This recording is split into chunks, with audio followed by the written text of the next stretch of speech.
To my channel. So আজকে আমি তোমার এইচএস সেকেন্ড ইয়ার সায়েন্স স্ট্রিমে যারা আছো তাদের জন্য হাফ ইয়ারলি সিলেবাস নিয়ে এসেছি। 2026-এর এক্সামিনেশন হবে। সো তোমাদের সায়েন্সে যারা আছো এইচএস সেকেন্ড ইয়ার ক্লাস 12 তাদের মানে সব সাবজেক্টের নিয়ে এসেছি তোমাদের সিলেবাস হাফ ইয়ারলি। সো দেখানো কেমিস্ট্রির প্রথম ইউনিট 1 আসবে সেল সলিউশনস, ইউনিট 2 তোমাদের কেমিস্ট্রি সাবজেক্টের এটা, আর ইউনিট 3 হলো কেমিক্যাল কিনেটিক্স। তোমরা দেখে নাও।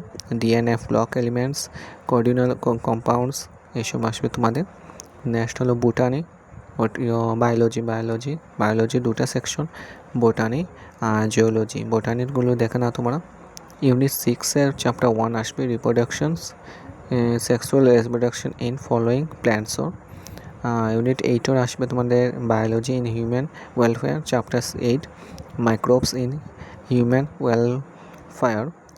ইউনিট 9 আসবে biotechnology, chapter 9 biotechnology principles and processes.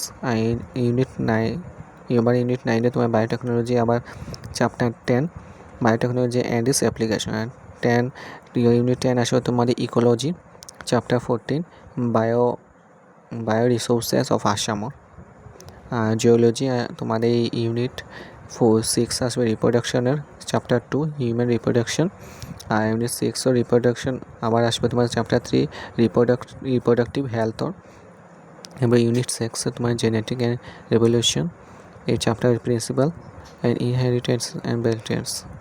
দেখে না তোমরা biology human welfare. So next তোমাদের কম্পিউটার সায়েন্স অ্যান্ড অ্যাপ্লিকেশনের চ্যাপ্টার 2টা আসবে তোমাদের। চ্যাপ্টার 1-এ তোমার object oriented programme in C++। Unit 2 আসবে data structures. So next statistic, অনেকের সাবজেক্টে এটি থাকে। সো দেখে নাও। Calculus, finite difference and theory of probability and random variable and distribution. So physics আর ম্যাথস রয়েছে, এটা আমি নেক্সট ভিডিওতে আমি দিয়ে দিয়েছি। তোমরা আমার গত ভিডিওটি দেখে নেবে, ফার্স্ট ভিডিওটি। সো এখানে পেয়ে যাবে। So by.